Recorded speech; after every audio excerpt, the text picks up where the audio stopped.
মাল দেখো, এই ঝিঙে, আলু, ধনেপাতা, কলার বড়া দিয়ে একটা সবজি বানিয়েছে, আমাকে দিল। তাই বললো যে মা কেমন হয়েছে খেয়ে দেখো। আমি খেয়ে দেখছি। গরম গরম খুব গরম, করা যায়। দেখো খুব সুন্দর হয়েছে। তাই এটা ভিডিও করে তোমাদের সাথে শেয়ার করলাম। খাচ্ছি। বড়াটা দেখাবো? কিসের বড়া? এটা কলাই বলে না, মুসুর ডাল। মুসুর ডাল দিয়ে বড়া করেছে। আর এই যে ঝিঙে,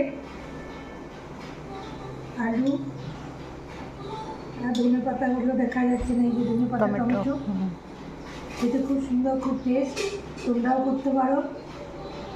কেউ কাছে পিঠে থাকলে এসে খেয়ে যেতে পারো। আর কি বলবো, এর বেশি তার কিছু বলতে পারবো না। খাচ্ছি।